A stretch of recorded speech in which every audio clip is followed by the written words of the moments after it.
To xylem learning. മിസ്സിന്റെ പേര് അരുണിമ. അപ്പൊ 4ാം ക്ലാസ്സിലെ മക്കളെ നിങ്ങൾക്ക് എല്ലാവർക്കും അറിയാം അല്ലെ, ഇതാ നമ്മുടെ ക്രിസ്മസ് എക്സാം ഒക്കെ അടുത്തെത്താനായിട്ടുണ്ട്. കൃത്യമായിട്ട് പഠിച്ചു കഴിഞ്ഞാൽ ഇപ്രാവശ്യത്തെ പരീക്ഷയ്ക്ക് എന്തായാലും നമുക്ക് ഫുൾ മാർക്ക് തന്നെ മേടിക്കാം. അപ്പൊ EVS എന്റെ മക്കൾക്ക് ഒന്നും കൂടെ സെറ്റാക്കി പഠിപ്പിച്ചു തരാൻ വേണ്ടിയിട്ടാണ് മിസ് ഇന്ന് ഈ ഒരു വീഡിയോ ചെയ്യുന്നത്. നിങ്ങൾക്ക് എല്ലാവർക്കും അറിയാം അല്ലെ, കല്ലായി കാറ്റായി എന്ന് പറഞ്ഞിട്ടുള്ള ഒരു മനോഹരമായിട്ടുള്ള പാഠഭാഗം നമുക്കുണ്ട്. അപ്പൊ ഇത്രയും മനോഹരമായിട്ടുള്ള ഒരു പാഠഭാഗം നമ്മൾ കുറേ ക്ലാസ്സുകളായിട്ട് പഠിച്ചിട്ടൊക്കെ ഉണ്ട് അല്ലെ. അപ്പൊ എക്സാമിന്റെ സമയത്ത് നിങ്ങൾ ഇത് ഒന്നുകൂടെ വായിച്ചു നോക്കുമ്പോൾ പല ആളുകൾക്കും കുറെ സംശയങ്ങളൊക്കെ ഉണ്ടാവാൻ സാധ്യതയുണ്ട് അല്ലെ. എന്തൊക്കെയാണ് ഇതിൽ ചോദിക്കാറ്, ഏതൊക്കെയാണ് ഇമ്പോർട്ടന്റ് ആയിട്ടുള്ള പാഠഭാഗം, ഇതൊക്കെ നിങ്ങൾക്ക് എപ്പോഴും സംശയമായിട്ട് കാണാറുണ്ട് അല്ലെ. അപ്പൊ അതൊക്കെ ഒന്ന് ക്ലിയർ ചെയ്ത് തരാൻ വേണ്ടിയിട്ട് ഇമ്പോർട്ടന്റ് ഭാഗങ്ങൾ പ്രധാനമായിട്ടും നിങ്ങൾ എവിടെയൊക്കെയാണ് കാണുക എന്നൊക്കെയാണ് ടീച്ചർ ഇന്നത്തെ വീഡിയോയിൽ പറഞ്ഞു തരാൻ വേണ്ടി പോകുന്നത്. അപ്പൊ എല്ലാ കൂട്ടുകാർക്കും ഒരിക്കൽ കൂടി സൈലത്തിന്റെ വീഡിയോയിലേക്ക് സ്വാഗതം.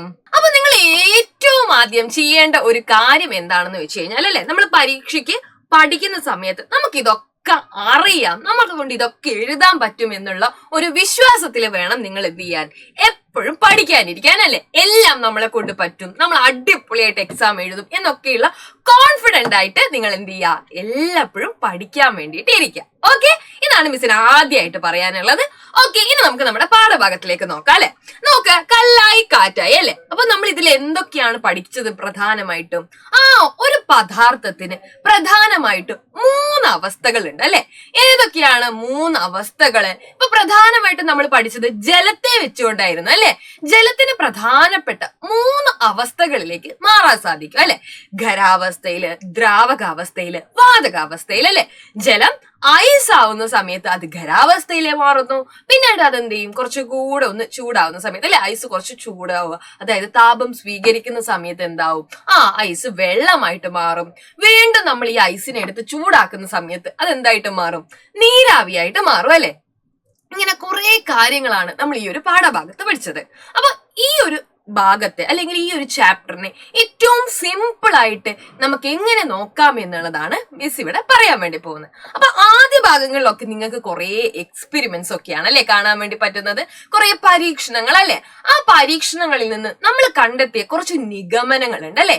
എന്തൊക്കെയാണ് നമ്മൾ കണ്ടെത്തിയ നിഗമനങ്ങൾ? അതിൽ ഏറ്റവും പ്രധാനപ്പെട്ട ഒരു നിഗമനമാണ് ഓൾ ഒബ്ജക്റ്റ് ഓക്യുപ്പൈ സ്പേസ് അല്ലെ.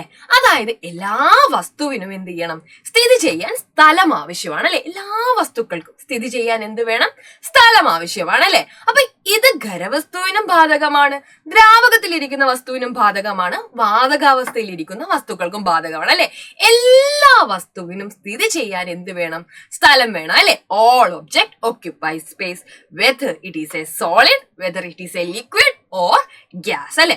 ഖരമായിക്കോട്ടെ, ദ്രാവകമായിക്കോട്ടെ, വാതകമായിക്കോട്ടെ, എല്ലാവർക്കും എന്ത് ചെയ്യണം, സ്ഥിതി ചെയ്യാൻ സ്ഥലം ആവശ്യമാണ്.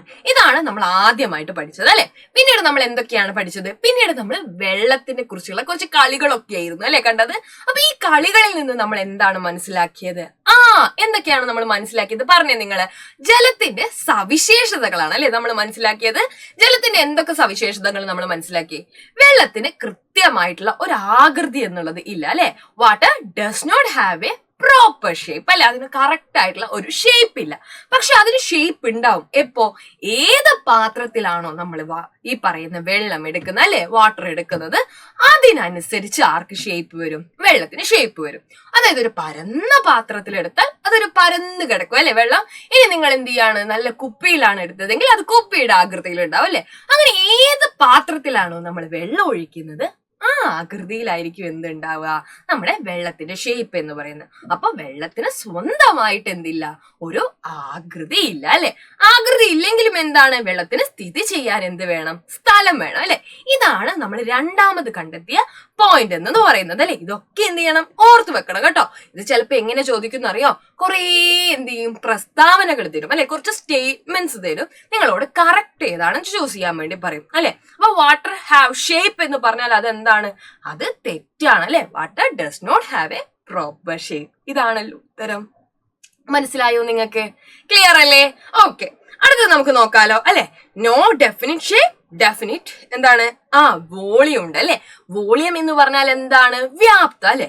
സ്ഥിതി ചെയ്യാൻ എന്താണ്? സ്ഥലം ആവശ്യമാണ്. അത് ഉൾക്കൊള്ളുന്ന ഒരു അളവുണ്ട് അല്ലെ. അതിനെയാണ് നമ്മൾ വ്യാപ്തം അഥവാ വോളിയം എന്ന് പറയുന്നത് അല്ലെ. അപ്പൊ വാട്ടറിന് കൃത്യമായിട്ടുള്ള വോളിയം ഉണ്ട്, വ്യാപ്തം ഉണ്ട്, പക്ഷെ എന്തില്ല? ഷേപ്പ് ഇല്ല അല്ലെ. പിന്നെ നമ്മൾ എന്ത് പഠിച്ചു? സോളിഡ്സിനെ കുറിച്ച് പഠിച്ചു അല്ലെ. സോളിഡ്സ് അഥവാ ഖരവസ്തുക്കൾക്ക് എന്തുണ്ട്? കൃത്യമായിട്ടുള്ള ആകൃതി ഉണ്ട് അല്ലെ. മറക്കരുത് കേട്ടോ, ഖരവസ്തുക്കൾക്ക് കൃത്യമായിട്ടുള്ള ആകൃതി ഉണ്ട്. ഖരവസ്തുക്കൾ എന്ന് പറയുമ്പോൾ എന്തൊക്കെയാണ് അല്ലെ? കട്ടിയുള്ള വസ്തുക്കൾ എന്ന് മക്കളൊന്ന് ആലോചിച്ച് വെക്കുക കേട്ടോ. കട്ടിയുള്ള വസ്തുക്കൾ എന്ന് പറയുമ്പോൾ ടീച്ചറുടെ കയ്യിലുള്ള പെന്നിനുണ്ട്, നിങ്ങളുടെ കയ്യിലുള്ള ബോക്സിനുണ്ട് അല്ലെ, നിങ്ങളുടെ പുസ്തകത്തിനുണ്ട്. ഇതിനൊക്കെ എന്താണ്? കൃത്യമായിട്ടുള്ള ഷേപ്പ് ഉണ്ട് അല്ലെ. അതിന് സ്ഥിതി ചെയ്യാനും എന്ത് വേണം? സ്ഥലം ആവശ്യമുണ്ട് അല്ലെ. പിന്നെ എന്താണ്? എല്ലാ വസ്തുക്കൾക്കും ഭാരമുണ്ട് അല്ലെ. എല്ലാവർക്കും എന്തുണ്ട്? കൃത്യമായിട്ടുള്ള വെയിറ്റ് ഉണ്ട് അല്ലെ. അതും ഓർത്ത് വെക്കുക. ഖരവസ്തുക്കൾക്കും ദ്രാവക വസ്തുവിനും വാതക വസ്തുവിനും എന്തുണ്ട്? അതിന് കൃത്യമായിട്ടുള്ള ഭാരം എന്ന് പറയുന്നത് ഉണ്ട് കേട്ടോ. അപ്പൊ നിങ്ങൾ വായുവിന് ഭാരമുണ്ടോ എന്ന് ചോദിക്കുമ്പോ വായുവിന് ഭാരമുണ്ട് എന്ന് വേണം അല്ലെ പറയാൻ. എയർ ഹാവ് വെയിറ്റ് അല്ലെ. എയറിന് എന്തുണ്ട്? വെയിറ്റ് ഉണ്ട് അല്ലെ. ഒരു കാര്യം കൂടെ നിങ്ങൾ എന്ത് ചെയ്യുക? ഓർത്തു വെക്കുക കേട്ടോ. പിന്നെ നമ്മൾ ഇവിടെ ഭാരം അളക്കാനുള്ള കുറച്ച് ഉപകരണങ്ങളെ കുറിച്ച് പഠിച്ചു. അതിനുശേഷം എന്താണ് നോക്കിയത്? എന്താണ് പഠിച്ചത്? നമ്മള് ചലിക്കുന്ന വെള്ളത്തിന് അല്ലെ, ചലിക്കുന്ന വെള്ളത്തിന് അല്ലെങ്കിൽ ചലിക്കുന്ന ജലത്തിന് അല്ലെ, ഒഴുകുന്ന എന്ന് പറയാം അല്ലെ. ഫ്ലോയിങ് വാട്ടറിന് എന്തുണ്ട്? പവർ ഉണ്ട് എന്നുള്ളത് കാര്യം പഠിച്ചു അല്ലെ. ഫ്ലോയിങ് വാട്ടറിന് പവർ ഉള്ളത് കൊണ്ടാണ് അല്ലെ നമ്മൾ ഈ പറയുന്ന ജലവൈദ്യുത പദ്ധതികളൊക്കെ നമ്മൾ കാണുന്നത് അല്ലെ. അണക്കെട്ടിന്റെ ഒക്കെ നോക്കിക്കഴിഞ്ഞാൽ അണക്കെട്ടിന്റെ അടുത്തൊക്കെ എന്തുണ്ട്? നമ്മള് ടർബൈൻ കറക്കി അല്ലെ. ഇങ്ങനെ കറക്കുന്ന സാധനത്തിനാണ് ടർബൈൻ പറയാ. ഓക്കെ, അപ്പൊ മക്കളെ ടർബൈൻ കറക്കിയിട്ട് അല്ലെ, ടർബൈൻ കറക്കിയിട്ടാണ് നമ്മുടെ ജലവൈദ്യുത പദ്ധതികൾ ഒക്കെ എന്ത് ചെയ്യുന്നത്? പ്രവർത്തിക്കുന്നത്. അപ്പൊ ടർബൈൻ കറക്കാൻ ആവശ്യമായിട്ടുള്ള എനർജി നമുക്ക് എവിടെ നിന്നാണ് കിട്ടുന്നത്? അത് ഈ ഒഴുകുന്ന ജലത്തിന്റെ ശക്തി കൊണ്ടാണ് അല്ലെ. നമ്മൾ പഠിച്ചില്ലേ ഫ്ലോയിങ് വാട്ടർ ഹാസ് പവർ എന്ന്. ആ പവർ ഉപയോഗിച്ചിട്ടാണ് ഇവിടത്തെ ടർബൈനുകൾ കറങ്ങുന്നത് എന്നുള്ള കാര്യം നിങ്ങൾ എന്ത് ചെയ്യുക? മറക്കാതെ ഓർത്ത് വെക്കുക അല്ലെ. അപ്പൊ ജലത്തിന് ശക്തി ഉണ്ട് എന്നുള്ള കാര്യം അല്ലെ. കെട്ടിക്കിടക്കുന്ന ജലത്തിനല്ല ശക്തി, ഒഴുകുന്ന അല്ലെ ചലിക്കുന്ന ജലത്തിനാണ് ശക്തി ഉള്ളത് എന്നുള്ളത് മക്കൾ എന്ത് ചെയ്യുക? മറന്നു പോവാതെ ഓർത്തു വെക്കുക കേട്ടോ. പിന്നെ നമ്മൾ ദ്രാവകങ്ങളെ കുറിച്ച് പഠിച്ചു അല്ലെ. അപ്പൊ ജലത്തിനെ കുറിച്ച് എന്തൊക്കെ പഠിക്കുന്നു അതൊക്കെ നമുക്ക് ആർക്കും ഉപയോഗിക്കാം? ദ്രാവകങ്ങൾക്ക് ഉപയോഗിക്കാം അല്ലെ. കാരണം എന്താണ്? വെള്ളം എന്നുള്ളത് ഒരു ദ്രാവകമാണ് അല്ലെ. അപ്പൊ വെള്ളത്തിന്റെ കൂട്ടുകാരാരൊക്കെയാണെന്നാണല്ലേ ഈ ഒരു ചിത്രത്തിൽ നിന്ന് നമ്മളോട് കണ്ടെത്തി എഴുതാൻ വേണ്ടി പറഞ്ഞത്. അപ്പൊ ഇതൊക്കെ നിങ്ങൾ എന്ത് ചെയ്യും? കണ്ടെത്തി എഴുതുമല്ലോ അല്ലെ. അപ്പൊ നമുക്ക് ആരെയൊക്കെ പറയാം? ടീച്ചർ ആരൊക്കെ പറഞ്ഞു തരാം നിങ്ങൾക്ക്? വെളിച്ചെണ്ണ വെള്ളത്തിന്റെ ഒരു കൂട്ടുകാരനാണ് അല്ലെ. പിന്നെ ഇതിലിവിടെ ആരാ ഉള്ളത്? ഡീസൽ അല്ലെ. അതും ഒഴുകുന്നുണ്ട്. അതുകൊണ്ട് തന്നെ ആരാണ്? വെള്ളത്തിന്റെ കൂട്ടുകാരനാണ്. മറ്റു കൂട്ടുകാരൊക്കെയാണെന്ന് നിങ്ങൾ എന്ത് ചെയ്യണം? ഉറപ്പായിട്ടും കണ്ടെത്തി വെക്കണം കേട്ടോ. പിന്നെ നമ്മൾ എന്തൊക്കെയാ മക്കളെ ഇതിൽ പഠിച്ചത് അല്ലെ? മാറുന്ന അവസ്ഥ. ഈ മാറുന്ന അവസ്ഥയാണ് ഇതിൽ ഏറ്റവും ഇമ്പോർട്ടന്റ് എന്ന് പറയാനുള്ളത് അല്ലെ. അതുകൊണ്ട് തന്നെ ടീച്ചർ എന്ത് ചെയ്യാണ്? ഇവിടെ ഇമ്പോർട്ടന്റ് എന്ന് മാർക്ക് ചെയ്യാണ് കേട്ടോ. ഇമ്പോർട്ടന്റ് എന്ന് മാർക്ക് ചെയ്യാണ്.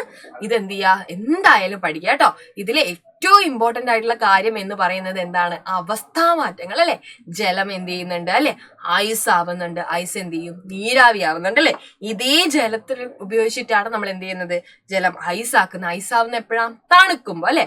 പിന്നീട് കുറച്ചുകൂടെ ചൂടാക്കുന്ന സമയത്ത് അതെന്താവും? വീണ്ടും ജലമായി മാറും. നമ്മൾ നന്നായിട്ട് ചൂടാക്കുമ്പോൾ അതെന്താവും? വാതകാവസ്ഥയിലായിട്ട് മാറും അല്ലെ. അതേപോലെ തന്നെ ഈ ഗ്യാസ് അല്ലെ, നീരാവി കുറച്ച് തണുക്കുമ്പോ എന്ത് ചെയ്യും? ജലമായിട്ട് മാറും. പിന്നെയും നമ്മൾ കൊണ്ടുപോയി ഫ്രിഡ്ജിൽ വെക്കുകയാണെങ്കിൽ എന്തായിട്ട് മാറും? അത് എന്തായിട്ട് മാറും? ഐസ് ആയിട്ട് മാറും അല്ലെ. അപ്പൊ ഇതിനെ കുറിച്ച് കൃത്യമായിട്ട് പറയുന്ന ഒരു വീഡിയോ നമ്മുടെ ചാനലിലുണ്ട്. കാണാത്തവർ എന്ത് ചെയ്യുക? ഉറപ്പായിട്ടും അതൊന്നും കൂടെ കാണാട്ടോ. എന്തായാലും ഇത് പരീക്ഷയ്ക്ക് ചോദിക്കും. നന്നായിട്ട് മക്കൾ എന്ത് ചെയ്യണം? പഠിച്ചു വെക്കണം അല്ലെ. പിന്നെ ഇത് എങ്ങനെയാണ് പോകുന്നത് അല്ലെ? ഐസ് ചൂടാക്കുമ്പോഴാണ് വെള്ളമായി മാറുന്നത്. വീണ്ടും ചൂടാക്കുമ്പോൾ നീരാവിയാകുന്നു. പിന്നെ നോക്കിയാൽ നിങ്ങൾ നീരാവി തണുക്കുന്ന സമയത്ത് അല്ലെ, തണുക്കുന്ന സമയത്ത് അത് വെള്ളമായി മാറുന്നു. വീണ്ടും തണുക്കുമ്പോൾ അത് എന്തായി മാറുന്നു? ഐസായി മാറുന്നു അല്ലെ. അപ്പൊ ഇതെന്ത് ചെയ്യണം? എല്ലാവരും പഠിച്ചു വെക്കണം കേട്ടോ. വെരി വെരി ഇമ്പോർട്ടന്റ് അല്ലെ. എന്താണ് വെരി വെരി ഇമ്പോർട്ടന്റ്? അവസ്ഥാമാറ്റം അല്ലെ. അവസ്ഥാമാറ്റം, ചേഞ്ച് ഓഫ് സ്റ്റേറ്റ് അല്ലെ. ചേഞ്ച് ഓഫ് സ്റ്റേറ്റ് ഇത് വളരെ ഇമ്പോർട്ടന്റ് ആണ്. നിങ്ങൾ എന്ത് ചെയ്യുക? എന്തായാലും ഈ ഒരു ഭാഗം പഠിച്ച് മുന്നോട്ട് പോവുക കേട്ടോ. അപ്പൊ ഏറ്റവും ഇമ്പോർട്ടന്റ് ഇതാണ് എന്നുള്ള കാര്യം എന്റെ മക്കൾ എന്ത് ചെയ്യുക?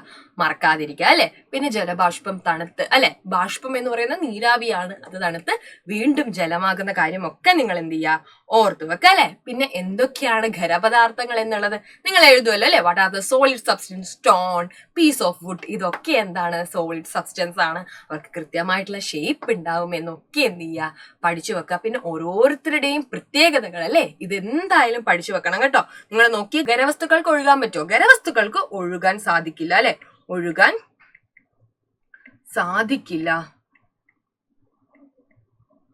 ദ്രാവകങ്ങൾക്ക് ഒഴുകാൻ സാധിക്കും അല്ലെ. അപ്പൊ ഒഴുകാൻ സാധിക്കാത്തത് ഖരവസ്തുവാണ്, അതെന്തായാലും പഠിച്ചു വെക്കുക. ഭാരമുണ്ടോ എന്ന് ചോദിക്കുമ്പോൾ 2 പേർക്കും ഭാരമുണ്ട് അല്ലെ, 2 പേർക്കും ഭാരമുണ്ട്. പിന്നെ എന്ത് നമുക്ക് പറയാം, ഇവിടെ ആകൃതി ഉണ്ടോ? ഖരവസ്തുക്കൾക്ക് ആകൃതിയുണ്ട്, എന്നാൽ ദ്രാവകങ്ങൾക്ക് എന്തില്ല, ആകൃതി ഇല്ല അല്ലെ, ആകൃതി ഇല്ല എന്നുള്ള കാര്യം നിങ്ങൾ എന്ത് ചെയ്യുക, ഓർത്ത് വെക്കട്ടോ. അപ്പൊ ഖരവസ്തുവിന്റെയും ദ്രാവക വസ്തുവിന്റെയും എന്തൊക്കെ സവിശേഷതകൾ അല്ലെ, what are the specialities of liquid and gases എന്നുള്ളത് മക്കൾ തീർച്ചയായിട്ടും എന്ത് ചെയ്യുക, പഠിച്ചു വെക്കണം കേട്ടോ. ഇതെന്താണ്, ഇമ്പോർട്ടന്റ് ആണ്. അതിനുശേഷം നമ്മൾ വായു അല്ലെ, വായു എന്ന് പറയുമ്പോൾ നമുക്ക് ആരെ ആലോചിക്കാം, വാതകങ്ങളെ അല്ലെ, വാതകങ്ങളെ, ഗ്യാസസിനെ ആലോചിക്കാം അല്ലെ. ഗ്യാസസിനും കൃത്യമായിട്ടുള്ള ഷേപ്പ് ഉണ്ടോ? ഇല്ല അല്ലെ. ഗ്യാസസിനും വെള്ളത്തിനെ പോലെ കൃത്യമായിട്ടുള്ള ഷേപ്പ് ഇല്ല. അവരും ആരുടെ അല്ലെ, ആരുടെ കൂടെയാണോ അവരുള്ളത്, അതായത് എന്തിന്റെ ഉള്ളിലാണോ ഈ വായു ഉള്ളത്, ആ ഒരു ഷേപ്പിലാണ് അല്ലെ, അവിടെയാണ്, അങ്ങനെയാണ് അവരെന്ത് ചെയ്യുക, നിൽക്കുന്നുണ്ടാവുക കേട്ടോ. അതും എന്ത് ചെയ്യുക, ഓർത്തു വെക്കുക. പിന്നെ കുറെ എക്സ്പെരിമെന്റുകൾ ഉണ്ട് അല്ലെ. എന്നിട്ട് നമ്മൾ ഇതിൽ നിന്ന് എന്തൊക്കെയാണ് പഠിച്ചത്, വായുവിന് നിശ്ചിത ആകൃതിയില്ല, അതുകൊണ്ടാണ് നമുക്ക് ഇതുപോലത്തെ പല ബലൂണുകളൊക്കെ ഉണ്ടാക്കാൻ വേണ്ടി പറ്റുന്നത് അല്ലെ. ഏത് ഷേപ്പിലുള്ള ബലൂണാണോ ഉള്ളത്, അതിലേക്ക് വായു പോകുമ്പോൾ ആ ഒരു ഷേപ്പിലേക്ക് വായു നിൽക്കുന്നതായിരിക്കും അല്ലെ. നിശ്ചിതമായിട്ടുള്ള ഒരു ഷേപ്പ് ആർക്കില്ല, വായുവിനില്ല എന്ന് എന്റെ മക്കൾ എന്ത് ചെയ്യുക, ഓർത്തു വെക്കുക. ഓക്കെ. പിന്നെ എന്താണ് നമ്മൾ നോക്കേണ്ടത്, ഇങ്ങനത്തെ കുറെ പരീക്ഷണങ്ങളുണ്ട് അല്ലെ. ഈ പരീക്ഷണങ്ങളൊക്കെ എന്ത് ചെയ്യുക, ഒന്ന് ഓർത്ത് വെക്കുക. ഇതിൽ എന്തൊക്കെ നിഗമനങ്ങളാണ് കണ്ടെത്താൻ വേണ്ടി പറ്റുന്നത് എന്നൊക്കെ ചോദിക്കുന്നുണ്ട് അല്ലെ. അതൊക്കെ നിങ്ങൾ എന്ത് ചെയ്യുക, മനസ്സിലാക്കി വെക്കുക. പിന്നെ ഈ ഒരു ചിത്രം ഇമ്പോർട്ടന്റ് ആണ് അല്ലെ. എന്താണ് ഇതിന്റെ ഒരു പ്രത്യേകത, ഇതെന്താണ് നമ്മൾ കാണിക്കുന്നത്, മണക്കുന്നുണ്ട് അല്ലെ. ചന്ദനത്തിരി നമ്മൾ കുറച്ച് സമയം കത്തിച്ച് വെച്ച് കഴിഞ്ഞാൽ മണക്കുന്നുണ്ട്. സ്പ്രേ അല്ലെ, സ്പ്രേ അടിക്കുന്ന സമയത്ത് നമുക്ക് നല്ല മണം വരുന്നുണ്ട് അല്ലെ. ഇതൊക്കെ എന്തുകൊണ്ടാണ്, എന്താണ്, വായുവിന് വ്യാപിക്കാനുള്ള കഴിവുണ്ട് അല്ലെ. വായുവിന് എന്തിനുള്ള കഴിവുണ്ട്, ഫ്ലോ ചെയ്യാനുള്ള കഴിവുണ്ട് അല്ലെ, വ്യാപിക്കാനുള്ള കഴിവുണ്ട്. ഇതും മക്കൾ എന്ത് ചെയ്യുക, ഓർത്തു വെക്കുക. ഈ ഒരു പരീക്ഷണം എന്താണ് സൂചിപ്പിക്കുന്നത്, വായുവിനും ഭാരമുണ്ട് അല്ലെ.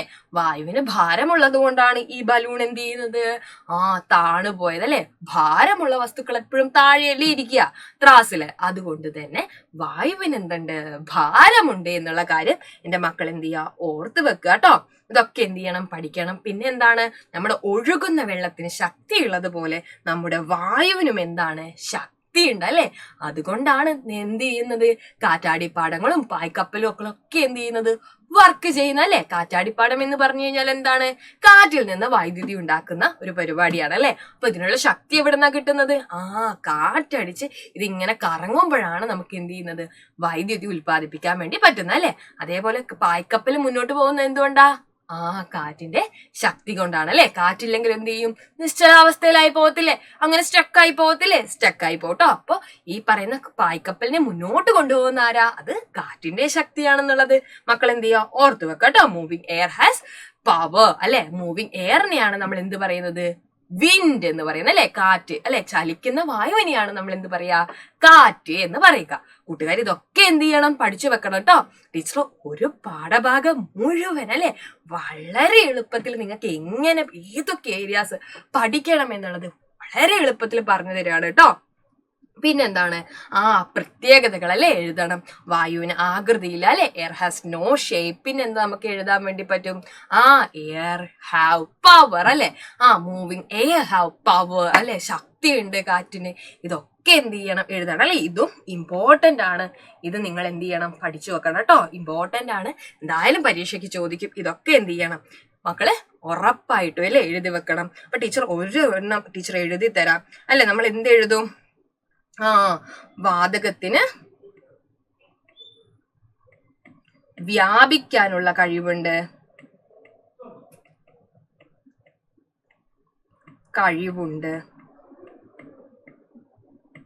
അല്ലെ.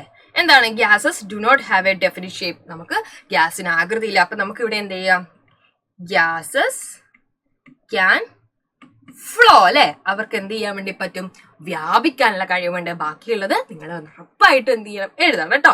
ഓക്കെ, പിന്നെ പ്രോപ്പർട്ടീസ് ഓഫ് എയർ, അതേപോലെ തന്നെ അതിന്റെ യൂസസ് അല്ലെ, അതൊക്കെ എന്ത് ചെയ്യണം, പഠിക്കണം. അപ്പൊ നമുക്ക് കാറ്റാടിപ്പാടത്തിന്റെ കാര്യം പറയാം അല്ലെ, അതേപോലെ നമ്മൾ ശ്വസിക്കുന്നുണ്ട് അല്ലെ, ഓക്സിജൻ ശ്വസിക്കുന്നില്ലേ. അപ്പൊ ഇതൊക്കെ എന്ത് ചെയ്യണം, നിങ്ങൾ ഓർത്ത് വെക്കണം കേട്ടോ. ഇത്രയും പഠിച്ചാൽ നമ്മുടെ ചാപ്റ്റർ നിങ്ങൾ അടിപൊളിയായിട്ട് ഇതിൽ നിന്ന് ഏത് ചോദ്യം വന്നു കഴിഞ്ഞാലും എന്റെ മക്കൾക്ക് എഴുതാൻ വേണ്ടി പറ്റും അല്ലെ. അപ്പൊ ഈ വീഡിയോ എല്ലാവർക്കും വളരെ യൂസ്ഫുൾ ആവുമെന്ന് മിസ് വിചാരിക്കുന്നു.